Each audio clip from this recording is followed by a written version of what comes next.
Tapi pernyataan seorang buzzer bahwa Islam versi Salafi Wahabi yang datang dari Arab itu arogan karena mengharamkan sedekah bumi dan sedekah laut, padahal itu kearifan lokal yang diwariskan turun-temurun. Baik, jemaah sekalian, ada beberapa poin penting yang perlu dicermati dari pernyataan ini. Yang pertama, Islam dari Arab justru itulah Islam yang asli.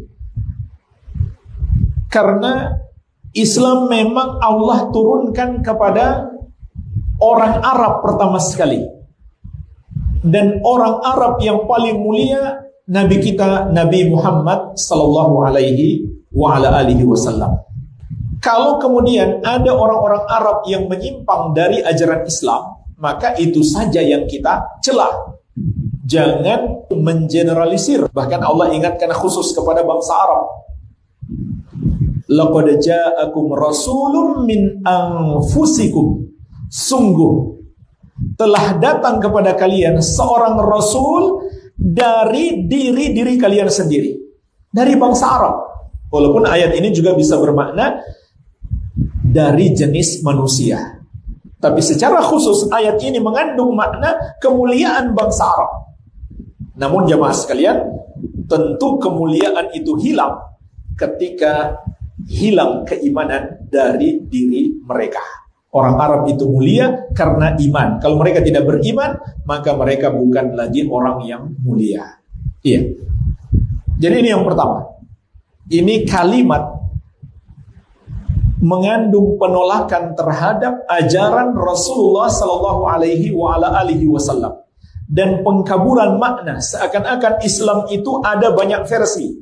Ada Islam Arab, ada Islam Nusantara, nanti ada Islam Amerika, Eropa, dan seterusnya. Tidak. Islam itu satu. Islam yang datang dari Arab, yang Allah turunkan pertama sekali kepada orang Arab, namun ditujukan untuk seluruh umat manusia. Sebagaimana kata Allah, "Qul ya ayuhan nasu, inni rasulullahi ilaikum jami'an." Katakan wahai manusia, sesungguhnya aku adalah utusan Allah untuk kalian semuanya.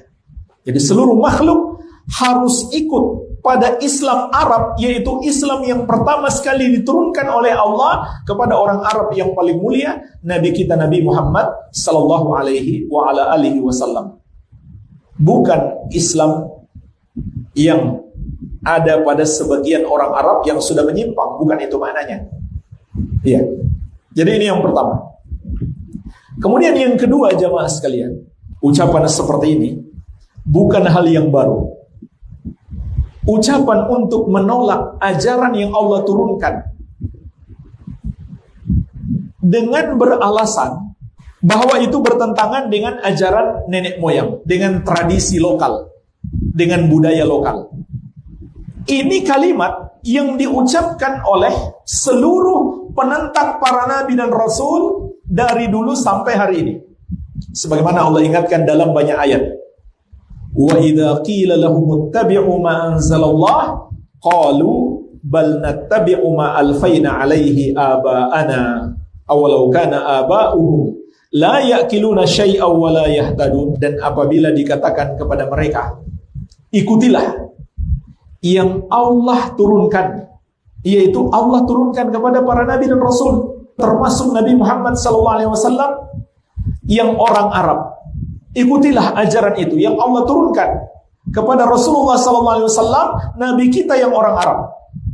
Maka ketika diperintahkan seperti itu, mereka pun berkata, kami hanya mau mengikuti apa yang diwariskan oleh nenek moyang kami, tradisi budaya kami.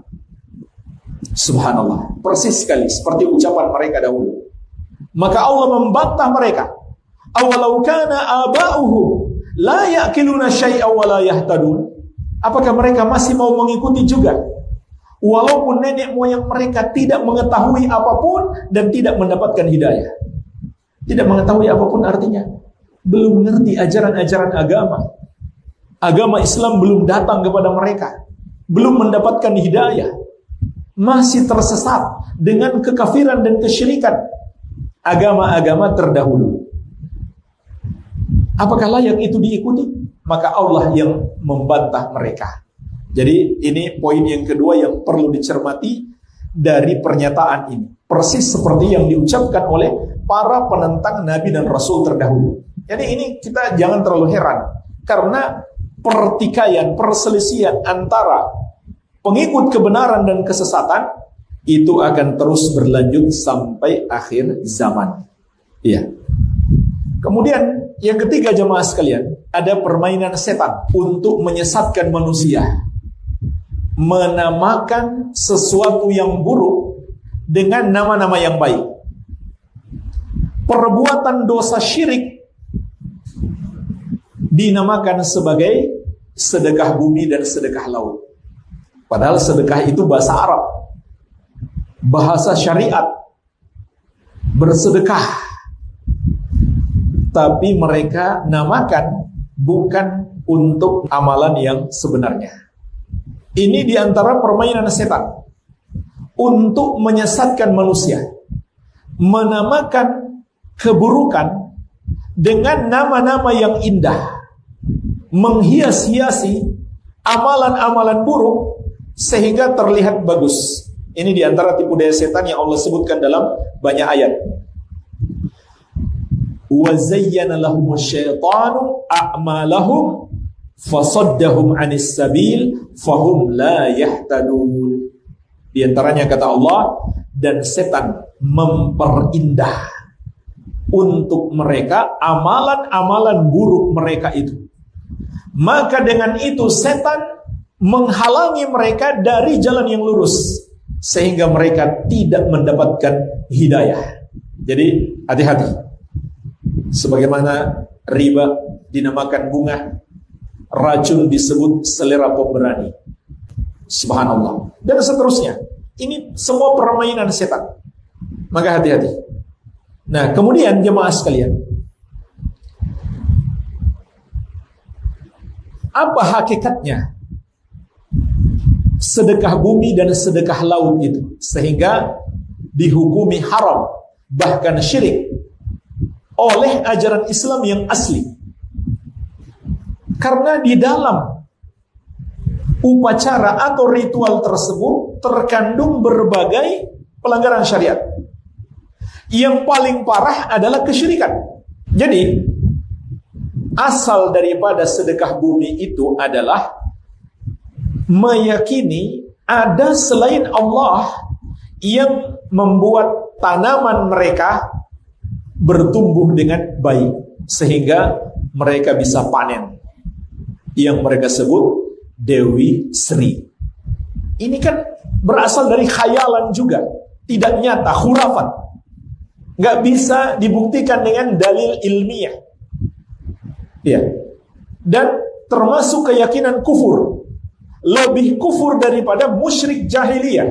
Musyrik jahiliyah meyakini Allah yang menurunkan hujan serta menumbuhkan tanaman. Wa anzala minas sama'i ma'an fa akhraja bihi minas thamarati rizqan lakum. Allah sebutkan tentang keyakinan orang musyrik jahiliyah. Mereka tahu Allah yang menurunkan hujan dan menumbuhkan berbagai tanaman dengan hujan itu sebagai rezeki bagi kalian.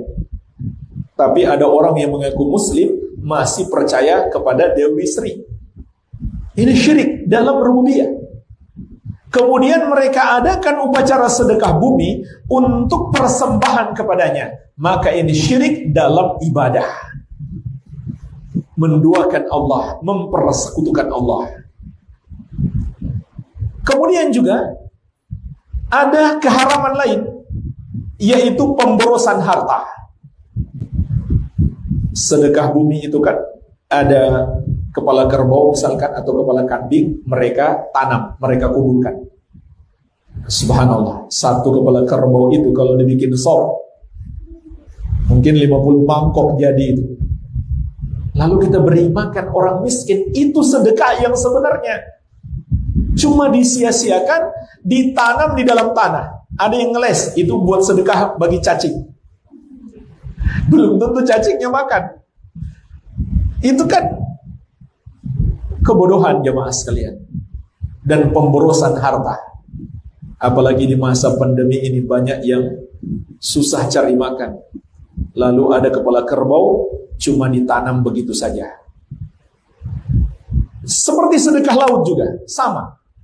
Keyakinan terhadap Nyi Roro Kidul. Siapa itu Nyi Roro Kidul? Setan pantai selatan. Setan diyakini sebagai ratu di situ yang menolong mereka, menyelamatkan mereka. Na'udzubillah. Keyakinan itu saja sudah syirik. Takut kepadanya syirik, mengharap kepadanya syirik. Dan juga kebodohan. Itu jin yang lemah, perempuan lagi. Lalu diyakini punya kekuatan bisa memberi segala kebaikan atau melindungi dari segala bahaya. Itu sudah syirik. Kemudian mereka persembahkan ritual sedekah laut kepadanya. Itu syirik dalam ibadah. Mereka sembelih juga untuk dia. Walaupun mereka misalkan berdoa kepada Allah, tapi menyembelihnya dipersembahkan untuk Dewi Sri atau Nyi Roro Kidul, itu juga syirik. Karena menyembelih itu ibadah. Bukankah dengan tegas Allah mengatakan, "Fasholli li rabbika wanhar." Maka salatlah hanya untuk Rabbmu dan menyembelihlah hanya untuknya. Maka menyembelih untuk selain Allah adalah syirik. Lalu kemudian kepalanya mereka larung ke laut dengan berbagai macam makanan. Ngeles juga sebagai sedekah buat ikan. Belum tentu dimakan ikan juga. Dan ikan sebenarnya nggak butuh. Laut itu gudangnya makanan. Sementara banyak orang miskin yang butuh makan, subhanallah. Berbagai macam makanan dan kepala kerbau atau kepala kambing. Bahkan ada kambing 1 ekor belum disembelih, dilempar ke laut. Dan ini juga zalim jemaah sekalian. Itu zalim, membunuh dengan tanpa hak, dengan cara yang tidak benar, zalim kepada kambing. Itu bahaya besar. Iya. Jadi itu pemborosan harta dan berpaling dari amal soleh bersedekah kepada orang miskin, lalu dipersembahkan itu hanya untuk setan-setan tersebut. Ya. Maka sudah jelas haram. Dan jamaah sekalian, saya katakan ini ajaran asli yang mereka sebut Salafi Wahabi, padahal ajaran asli ajaran Islam. Karena Salafi itu sendiri kan pengikut salaf. Salaf itu artinya Rasulullah SAW dan para sahabat. Adapun istilah Wahabi hanya penamaan mereka saja. Dan subhanallah, betapa jelasnya ini bukan ajaran Islam, sedekah bumi dan sedekah laut. Sehingga para ulama NU, Nahdlatul Ulama dahulu, juga telah mengeluarkan fatwa haram untuk acara sedekah bumi ini. Nanti bisa dilihat di buku fatwa-fatwa para ulama NU terdahulu, itu ada fatwa haram. Jadi jemaah sekalian, jelas keharamannya. Dan semua yang dilarang oleh syariat itu untuk kemaslahatan kita.